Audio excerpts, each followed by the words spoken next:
অনেকে বলে দাঁড়িয়ে পানি খেলে নাকি শয়তানের প্রসাব খাওয়া হয়, এটা কি হাদিস সম্মত? অনেক সময় রাতে পিরিয়ড বন্ধ হয় কিন্তু সে সময় গোসল করা সম্ভব হয় না, এক্ষেত্রে করণীয় কি? বাবা ও ভাইয়ের সামনে চুল খোলা রাখলে কি গুনাহ হবে? নামাজের নিয়ত কি বাংলায় করা যাবে? আমি এশার নামাজ রাত 11টা বাজে পড়ি, আমার নামাজ কবুল হবে কিনা? আমি শুনেছি গোসল করার পর কলা ফল খাওয়া নিষেধ বলে হাদিসে উল্লেখ আছে, এটা কি সত্য? নামাজে কেরাত পড়ার সময় যদি কোনো জায়গায় টান বা গুন্না দিতে ভুল হয়ে যায় তাহলে কি নামাজ ভঙ্গ হবে? আজান অবস্থায় নামাজ পড়া যাবে কিনা? মেয়েদের জন্য বাবার বাড়িতে যাওয়ার পর কি কসর করতে হবে নাকি পুরো সালাত আদায় করতে হবে? নবজাতকের জন্মের পরে আজান কি ছেলেদের কানেই দেওয়া উচিত নাকি মেয়েদের কানেও দেওয়া উচিত? তাহলে আর বিলম্ব না করে চলুন আপনাদের করা ইতিমধ্যে যে প্রশ্নগুলো আমরা দেখতে পাচ্ছি আমাদের সামনে চলে এসছে সেগুলোর জবাব দিতে শুরু করি। জান্নাত তালুকদার আইডি থেকে আপনি লিখেছেন, অনেক সময় রাতে পিরিয়ড বন্ধ হয় কিন্তু সে সময় গোসল করা সম্ভব হয় না, এক্ষেত্রে করণীয় কি? আপনি পরবর্তী সলাতের ওয়াক্ত হওয়ার আগে আগে গোসল করে ফেলবেন। ওমর ফারুক আপনি লিখেছেন, আমি শুনেছি 3বার বিসমিল্লাহ পড়ে কাপড়ের কোনা ধুলে পুরো কাপড় পাক হয়ে যায়, এটা কি সঠিক? আপনার কোনো কাপড়ে যদি ময়লা লাগে, কোন জায়গায় লেগেছে আপনি জানেন না, কিংবা বেশিরভাগ জায়গায় লেগেছে, আপনি যে কোনো কোনা ধরে বিসমিল্লাহ 3বার পড়ে ধুয়ে ফেলবেন আর আপনার পুরো কাপড় পাক হয়ে যাবে। ব্যাপারটি তো সহজ নয়, বরং আপনাকে পুরো কাপড় পাক করার জন্য চেষ্টা করতে হবে। যদি সেটা অস্পষ্ট হয়, কোথায় হারিয়ে গেছে আপনি না জানেন, আর যদি জানেন তাহলে যেই জায়গা না পাক লেগেছে শুধুমাত্র ওই জায়গাটাকে ধুয়ে আপনি পাক করে ফেলবেন, তাতে ইনশাআল্লাহ আপনার কাপড় পবিত্র হয়ে যাবে। সুমনা এর দিকে আপনি লিখেছেন, নামাজের নিয়ত কি বাংলায় করা যাবে? নিয়ত মানে তো মনের ইচ্ছা, মনের যে ইচ্ছা, মনের যে টার্গেট, মনের যে লক্ষ্য, আপনি কি নামাজ পড়ছেন, কোন সময় পড়ছেন, এটাকে উপস্থিত করতে পারা, এটাকে জাস্ট আপনার মাইন্ডে আপনি হাজির করলেন, মুস্তাহাজার যেটাকে বলা হয়, সেটাই যথেষ্ট। বাংলা আলাদা করে বা আরবিতে কোনো ভাষাতেই নিয়ত মুখে উচ্চারণ করার দরকার নেই। নাজিম আহমেদ শুভ্র এআইডি থেকে আপনি লিখেছেন, আমার বাবা আমার মায়ের মোহর পরিশোধ না করে মারা গেছেন, এখন কি আমি আমার বাবার পক্ষ হয়ে মোহরের অর্থ আমাকে দিতে পারবো? হ্যাঁ ভাই শুভ্র, অবশ্যই আপনি আপনার বাবার হয়ে আপনার মাকে মোহরের অর্থ দিতে পারবেন। এবং এই মাসআলাটি আমরা অনেকে জানি না যে যদি কোনো মানুষ জীবদ্দশায় তার স্ত্রীকে মোহর না দিয়ে মারা যান, তাহলে তার মৃত্যুর পর তার যে পরিত্যক্ত সম্পদ আছে সেখান থেকে তার যে ঋণগুলো পরিশোধ করা হবে, তন্মধ্যে থেকে তার মায়ের যে মোহর বাবদ প্রাপ্য টাকা সেটাও কিন্তু পরিশোধ করতে হবে, অর্থাৎ সেটাও ঋণের মধ্যে থাকবে। এমনি আব্দুল্লাহ আপনি লিখেছেন, আমি এশার নামাজ রাত 11টা বাজে পড়ি, আমার নামাজ কবুল হবে কিনা? এশার নামাজ রাত 11টা পড়লে সেটা হয়ে যাবে। বিশেষ করে রাতের 1/3 পর এশার সালাত আদায় করা উত্তম। মধ্যরাতের আগ পর্যন্ত এশার নামাজ পড়া জায়েজ। মধ্যরাতের পরে যদি কেউ ভোরাতেও পড়ে তাহলে সেক্ষেত্রে সেটাও জায়েজ হতে পারে নিরুপায় ব্যক্তির জন্য। সচরাচর কোনো ওজোর ছাড়া মধ্যরাতের পর পর্যন্ত এশাকে নিয়ে যাওয়া উচিত নয়। এখন এই মধ্যরাতটা কয়টা বাজে হবে এটা আপেক্ষিক বিষয়, কোনো মৌসুমে কোনো দেশে এক সময় হতে পারে, অন্য দেশে আরেক সময় হতে পারে। আমাদের দেশে শীতকালে মধ্যরাত এক সময় হয়, গরমকালে আরেক সময় হয়, কারণ গরমকালে রাত ছোটো থাকে, শীতকালে রাত অনেক বড় থাকে।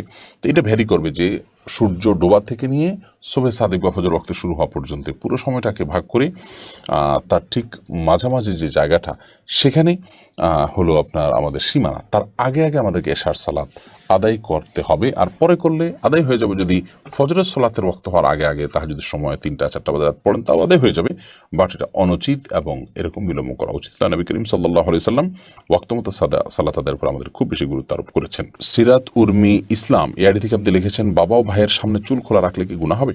না, বাবা বা ভাইয়ের সামনে চুল খোলা রাখলে মেয়েদের জন্য গুনাহ হবে না। নিয়ামতুল্লাহ আপনি লিখেছেন, আজান অবস্থায় নামাজ পড়া যাবে কিনা? আজান চলাকালীন নামাজ পড়লে কোনো অসুবিধার নামাজ হয়ে যাবে, তবে ধরুন আজান শুরু হয়েছে, তখন আপনি নামাজের নিয়ত না করে আজানের জবাব দিবেন, এবং আজানের জবাব দেওয়া শেষ হয়ে গেছে তারপর আপনি এবার সালাতের নিয়ত করবেন। সেই সাথে প্রথম আজান যেটা আপনার মহল্লাতে শুনছেন আপনি সেটার জবাব দিবেন। সবগুলো আজানের জবাব আপনাকে খুঁটি খুঁটি দিতে হবে এমনটি কিন্তু আবশ্যক নয় আপনার জন্য। মেহেরুন আড়ি থেকে আপনি লিখেছেন, এশার নামাজ কাজা হলে ভিতরের নামাজও কি কাজা আদায় করতে হবে? জি, এশার নামাজ যদি কাজা হয় তাহলে সেক্ষেত্রে ভিতরের সালাতও তার সাথে আদায় করবেন। মেয়েদের জন্য বাবার বাড়িতে যাওয়ার পর কি কসর করতে হবে নাকি পুরো সালাত আদায় করতে হবে? দেখুন, মেয়েরা বিবাহের পর স্বামীর সংসারে যখন চলে আসেন, এটাই তাদের বাড়ি, এটাই তাদের ঠিকানা, এটাই তাদের বসবাস। সেক্ষেত্রে তারা স্বামীর সাথে স্বামীর বাসা থাকবেন, তখন পুরো সালাত আদায় করবেন। আর বাবার বাড়িতে যখন যাবেন তখন সেটা তাদের আপনার বেড়ানোর জায়গা, এবং সেখানে তারা নিছকই গেস্ট, যার কারণে সেখানে কিন্তু তিনি আপনার পুরো সালাত আদায় করবেন না, বরং কসর সালাত আদায় করবেন যদি সফরের দূরত্ব হয়, সেটি অনেক দূরের হয়, এবং সেখানে তিনি মাত্র 2-4 দিন 5 দিন বেড়ানো নিয়তে যান। আর যদি সেখানে তিনি বসবাস শুরু করেন বা সেখানে বসবাসের তার সুযোগ আছে, সন্তানের সেখানে থাকেন, অনেকে ঘর জমায় থাকেন ইত্যাদি, তাহলে সেখানে পুরো সালাত তিনি আদায় করবে। আবু সাদাত এমনি সাইম আপনি লিখেছেন, আমি শুনেছি গোসল করার পর কলা ফল খাওয়া নিষেধ বলে হাদিসে উল্লেখ আছে, এটা কি সত্য? গোসল করার পর আর কলা বা ফল খাওয়া যাবে না এমন কোনো কথা কোরআন হাদিসে কোথাও আছে বলে আমার জানা নেই।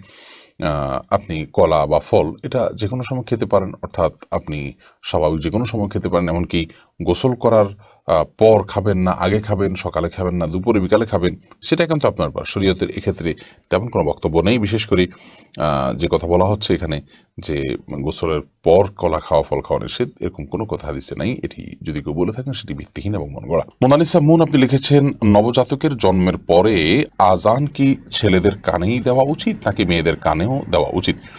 নবজাতকের জন্মের পর আজান এটি ছেলে মেয়ে উভয়ের কানে দিবেন।